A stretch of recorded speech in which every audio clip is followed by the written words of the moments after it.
हम चुनाव आयोग से लड़ते रहेंगे, चुनाव आयोग से सवाल पूछते रहेंगे, जहां हमें तकलीफ होगा चुनाव को लेकर के उन सवाल को हम पूछेंगे। 14 दिसंबर की जो हमारी रैली हो रही है एसआईआर का विरोध में, हम लोग यहाँ इकट्ठा हो रहे हैं रामलीला मैदान में। जननायक राहुल गांधी जी और हमारे राष्ट्रीय अध्यक्ष मल्लिकार्जुन खड़गे जी और देश भर के जितने भी हमारे लीडर्स हैं कांग्रेस पार्टी के, सभी लोग हम लोग इकट्ठा होंगे। हमें मालूम है कि चुनाव आयोग जवाब नहीं देंगे, हमें ये भी मालूम है, लेकिन हम सवाल पूछेंगे। एसआईआर का जो तरीका, अलग अलग तरीका अपनाया जा रहा है, लोकतंत्र के लिए बहुत बड़ा मतलब खतरा दिखाई दिया इस बार का चुनाव। ऐसा नहीं होना चाहिए था। इस प्रकार का पैसा ट्रांसफर करना और चुनाव आयोग को चुप रहना, चुप्पी साधना एक बहुत बड़ा मतलब ये बहुत बड़ा सवालिया निशान पूरे भारत के लोगों के सामने था। जनता का भलाई के लिए निर्णय नहीं लिया जा रहा है तो हम लोग आवाज उठाते हैं। कांग्रेस ने एक बड़ा ऐलान किया है। 14 दिसंबर को रामलीला मैदान में एसआईआर के खिलाफ और वोट चोरी के खिलाफ एक बड़ा मैसिव रैली का आयोजन किया गया है, आयोजन होने जा रहा है। मेरे साथ कांग्रेस के सांसद मनोज जी हैं। मनोज जी, राहुल गांधी से आप लोग लगातार मिल रहे हैं, बिहार का पूरा हिसाब किताब भी हो गया, क्या तय हुआ है और रैली को लेकर क्या प्लानिंग है? देखिए, पहला जो क्वेश्चन है कि हम लोगों का रिव्यू हुआ, बिहार इलेक्शन का को लेकर के रिव्यू हुआ। अब जो भी हुआ, जैसे भी हुआ, हम लोग बिहार इलेक्शन हार गए और हारने के बाद में समीक्षा बैठक हुई। समीक्षा बैठक में आदरणीय हमारे राष्ट्रीय अध्यक्ष मल्लिकार्जुन खड़गे जी, आदरणीय हमारे जननायक राहुल गांधी जी, आदरणीय संगठन प्रभारी केसी वेणुगोपाल जी के नेतृत्व में हम लोग बैठे थे। मीटिंग हुआ, अच्छा हुआ। अब कैसे आगे मूव फॉरवर्ड किया जाए, अब कैसे संगठन को मजबूत बनाया जाए, ताकि आने वाला दिन में जो भी चुनाव हो उसमें हम डट के मुकाबला कर सकें और अपना परचम लहरा सकें। अच्छा, जो अपना हम लोगों का जो पिछला कुछ समय से जो खराब चल रहा है, इवन अभी भी 2025 में का भी इलेक्शन भी खराब चला गया, तो इसको और कैसे मजबूत किया जाए और कैसे इसको आगे बढ़ाया जाए, इन सारे चीज़ों पर लेकर के बैठक हुआ। बड़ा इम्पोर्टेंट बैठक था और बहुत सारा लोगों के अंदर में, हम लोगों के अंदर में कुछ कन्फ्यूजन भी चल रहा था, तो वो सारे कन्फ्यूजन को आदरणीय हमारे राष्ट्रीय अध्यक्ष मल्लिकार्जुन खड़गे जी ने एक एक बिंदु पर उन्होंने विचार किया और विचार करके उन्होंने इंस्ट्रक्शन दिया कि अब सब चीज़ों को लेकर के, राजनीतिक है, उतार चढ़ाव होते रहता है, अब हम सब लोगों को मिल करके आगे बढ़ना चाहिए और संगठन को मजबूत करना चाहिए। तो इन सारी चीज़ों को लेकर के तय हुआ और बिहार में संगठन मजबूत करने पर हाँ, विचार हुआ कि अब संगठन को आगे हम लोग कैसे बढ़ाएंगे और मजबूत कैसे बनाएंगे, कैसे सभी जाति, सभी धर्म और सभी संप्रदाय के लोगों को कैसे हम जोड़ेंगे, कैसे पार्टी में लोग हमारे आएंगे, इन सारे चीज़ों पर हम लोग काम कर रहे हैं। जो मेन मुद्दा है बिहार का, उसके ऊपर में कैसे हम लोग आवाज बनेंगे। एक और सवाल, क्या जो आप एमपी थे, हाँ हाँ, आपके 3 एमपी है बिहार में, चुनाव में कहीं ना कहीं जो एमपी थे या एमएलए थे उनको दरकिनार किया गया, इसका भी खमियाजा देखिए भुगतना पड़ा देखिए पार्टी को, ये बात अगर आप हमसे क्योंकि तारिक पूछेंगे, अनवर साहब भी नहीं दिख रहे थे देखिए ये बात नहीं नहीं ऐसा और नहीं है, प्रदेश मतलब अध्यक्ष अपने क्षेत्र में उनको चुनाव लड़ना था, सीएलपी खुद चुनाव लड़ रहे थे, वो अपने अपने विधानसभा में सीमित हो गए थे, मैं आपको टिकट बताना, बांटने में भी देरी हुई। जी मैं इस पर आपको बताना चाहूँगा कि देखिए, स्टार प्रचारक का लिस्ट में मैं भी था। आपने 3 एमपी का नाम लिया, तारिक साहब, आदरणीय तारिक साहब भी थे, आदरणीय हमारे राज्यसभा सांसद अखिलेश प्रसाद सिंह भी थे, आदरणीय जावेद भाई भी, सब लोग हम लोग थे स्टार प्रचारक में। और चूंकि चुनाव होता है ना, तो चुनाव में बहुत सारा काम होता है, बहुत सारा व्यस्तता होता है, तो हम लोग अपने अपने एरिया में लगे रहे। हालांकि मैं तो सहरसा मतलब सहरसा भी गया था, वो सोनबरसा सीट पर भी मैंने जाके प्रचार किया था, खगड़िया भी मैं थोड़ा समय के लिए रुका था, बेगूसराय में भी रुका था। तो ज़रूर पार्टी ने मुझे, हम लोगों से जो हुआ हम लोगों ने किया और पार्टी ने हमें जो जिम्मेवारी दिया था, उस अवसर को हम लोगों ने बहुमूल्य समझा और बहुमूल्य समझ के हम लोग आगे बढ़े। खैर रिजल्ट नहीं आया, तो रिजल्ट नहीं आने के बाद तो हज़ारों रीज़न हो जाता है, हज़ारों कारण हो जाता है। तो देखिए ऐसा बात नहीं था, हर चीज़ों में हम लोग इन्वॉल्व थे। कुछ बातों में देखिए, जैसे आपने बात कहा कि संगठन को लेकर के, तो देखिए बात मैं आपको बताना चाहता हूँ कि जी हाँ, सही बात है, इस सच्चाई को तो स्वीकारना होगा कि मतलब संगठन थोड़ा हम लोग का लूज रह गया। अगर संगठन मजबूत होता तो हम मजबूती से लड़ते। और हम तो कह रहे हैं ना, और सब चैनलों पर भी हम मैंने बोला है कि अगर हमारा अगर हम 6 सीट जीते तो हम 20 भी जीत सकते थे, हम 30 भी जीत सकते थे, लेकिन हम काहे नहीं जीते, इसका कारण था कि सही बात है, हमें काम करना चाहिए था जहां कुछ मायने में हमने काम नहीं किया। तो जरूर इन्हीं सारे चीजों को लेकर के समीक्षा हुई और अब इंस्ट्रक्शन मिला है कि हमको आगे बढ़ना है और संगठन को मजबूत करना आपके है। इलाके में शाहाबाद में जो सीट नहीं मिली कांग्रेस को, वो भी एक बड़ी वजह देते हैं, बहुत बड़ा कारण है। कांग्रेस मजबूत रही है हमेशा से, बहुत बड़ा कारण है। चाहे वो औरंगाबाद हो, चाहे चाहे कैमूर हो, भभुआ हो। आप छोड़िए ना, मेरा जिला, जिस जिला से मैं सांसद बना, उस जिला में एक सीट कांग्रेस नहीं लड़ा। आप समझ सकते हैं। मतलब मैं तो आरजेडी के लोगों से कहते रह गया, मैं नाम चूंकि नहीं लेता व्यक्तिगत किसी का, लेकिन मैं कहते रह गया कि कम से कम एक सीट दे दीजिए कांग्रेस का आरजे मतलब कैमूर में, तो समन्वय बनेगा और सभी कार्यकर्ता मिलजुल के काम लड़ेंगे।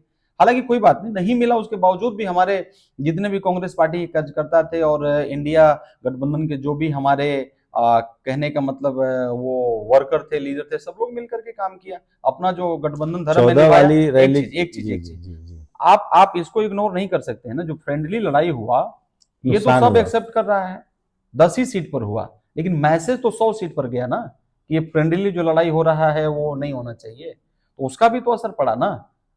तो देखिए हमारे लीडर लोगों का थोड़ा सा, जो स्टेट लीडर थे उनसे मेरा कहने का मतलब उस समय में भी हम लोगों ने मीडिया में गठबंधन पर भी कोई बात हुई नहीं? गठबंधन पर तो देखिए ऐसा कुछ नहीं अभी निर्णय हुआ है। गठबंधन क्या होगा, कैसे होगा, ये हमारे आदरणीय राष्ट्रीय अध्यक्ष और हमारे विपक्ष के नेता, हम सबों के नेता आदरणीय राहुल जी मिल करके ये सब निर्णय लेंगे। गठबंधन के ऊपर में कोई विचार नहीं हुआ, लेकिन संगठन को और कैसे मजबूत किया जाए इन सब बातों पर। 14 तारीख की क्या तैयारी है? हाँ, SIR का जो तरीका, अलग अलग तरीका अपनाया जा रहा है। एक बड़ा, आपने देखा होगा, मैंने भी देखा कि आप बिहार चुनाव में खूब समय दिए हैं, बहुत सारा जगह में आप गए, लेकिन आप सबको मालूम होगा कि ड्यूरिंग द इलेक्शन, जब इलेक्शन चल रहा हो, ये पहला बार मतलब 10,000 रुपया ट्रांसफर करना महिलाओं के खाता में, ये बहुत बड़ा मतलब लोकतंत्र के लिए, ये जो तस्वीर था, लोकतंत्र के लिए बहुत बड़ा मतलब खतरा दिखाई दिया इस बार का चुनाव। ऐसा नहीं होना चाहिए था। और महिलाएं धरना प्रदर्शन शुरू हो गया। हाँ, मैं देखा, मैं नवादा नालंदा पैसा नहीं मिला उनको। कुछ महिलाएं, अब तो आप वादा किए हैं ना, मैं वही कहने वाला था। 2 लाख रुपए का वादा है। हाँ, 2 लाख का वादा है, लेकिन 2 लाख से पहले 10,000 वाला वादा पूरा करिए ना। नहीं, वो पहला इंस्टॉलमेंट था 2 लाख में से। मतलब ठीक है, तो 2 लाख आप तो वादा किए हैं, 2 लाख भी, 10,000 भी वादा किए हैं, तो पहले जो 10,000 वादा किए हैं, बहुत सारा महिलाओं को नहीं मिला, वो पहले पूरा करिएगा ना, उसके बाद 2 लाख करेंगे, और जिसको 10,000 दे दिए उसको करिए। लेकिन ये जो इलेक्शन के पीरियड में हुआ, मैं बोल रहा हूं कि लोकतंत्र के लिए बहुत खतरनाक तस्वीर था। ऐसा पहला बार हुआ। आपको भी मालूम होगा कि अध्यादेश जारी होने के बाद इस प्रकार का पैसा ट्रांसफर करना और चुनाव आयोग को चुप रहना, चुप्पी साधना, एक बहुत बड़ा मतलब ये बहुत बड़ा सवालिया निशान पूरे भारत के लोगों के सामने था, और भारत के साथ साथ पूरा दुनिया देख रहा था। इसी को लेकर ये बड़ी रैली है। इन सारे चीजों को लेकर के अलग अलग तरीका से।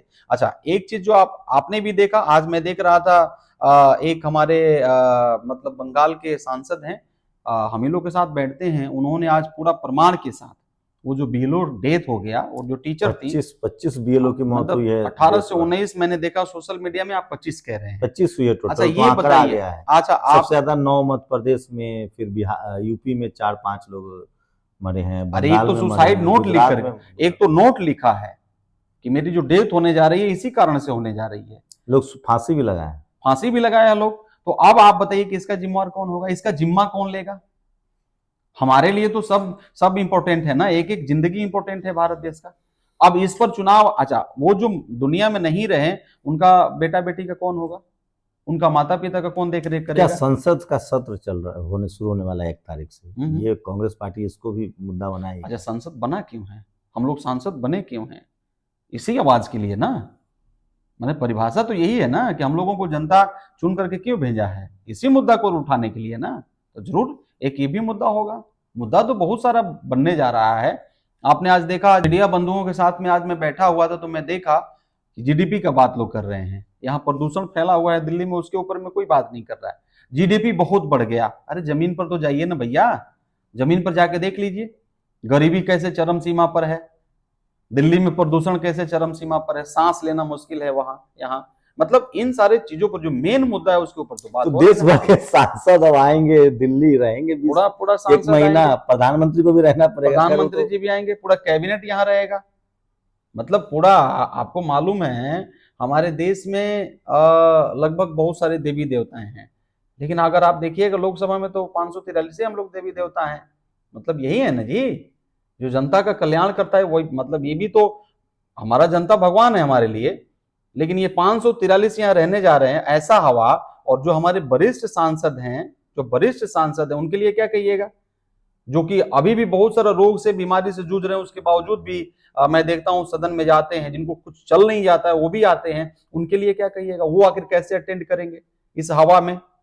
एक तो ऑलरेडी पहले से बहुत सारा प्रकार के बीमारियों से वो संघर्ष कर रहे हैं, और ये लंग्स को लेकर के, बहुत सारा सांस को लेकर के जो परेशानी, हवा को लेकर के, वो कैसे अटेंड करेंगे। तो इसके ऊपर तो ये सब सारा मुद्दा है जो सदन में उठेगा। और जनता हमें इसलिए चुना है, जनता अपना बहुमत दे करके हमें इसीलिए यहाँ भेजा है कि इन सारे मुद्दा को हम लोग उठाएं वहां। और देखिए, ये जो है ना, देश जो है ना संविधान से चल रहा है, तो संविधान में ये सारा चीज है जिसको लोगों को हमें सुविधा देना होगा, हमें लोगों को बचाना होगा, लोकतंत्र का भलाई के लिए हमें निर्णय लेना होगा। तो निर्णय कुछ बातों में जब हम लोग को लगता है कि जनता का भलाई के लिए निर्णय नहीं लिया जा रहा है, तो हम लोग आवाज उठाते हैं, और आवाज उठाने के लिए ही तो हमको जनता यहाँ भेजा है। तो इन सारे चीजों को लेकर के हम लोग आवाज जरूर उठाएंगे। अब आप पूछे कि 14 दिसंबर की जो हमारी रैली हो रही है, तो इन सारे चीजों को लेकर के मेन उसका जो विषय होगा उस दिन का, SIR का विरोध में हम लोग यहाँ इकट्ठा हो रहे हैं रामलीला मैदान में। और हमारे नेता आदरणीय जननायक राहुल गांधी जी और हमारे राष्ट्रीय अध्यक्ष मल्लिकार्जुन खड़गे जी और देश भर के जितने भी हमारे लीडर्स हैं कांग्रेस पार्टी के, सभी लोग हम लोग इकट्ठा होंगे और आवाज बुलंद करेंगे। एक बात जान जाइए, हम चुनाव आयोग से लड़ते रहेंगे, चुनाव आयोग से सवाल पूछते रहेंगे, जहां हमें तकलीफ होगा चुनाव को लेकर के, उन सवाल को हम पूछेंगे। हमें मालूम है कि चुनाव आयोग जवाब नहीं देंगे, हमें ये भी मालूम है, लेकिन हम सवाल पूछेंगे।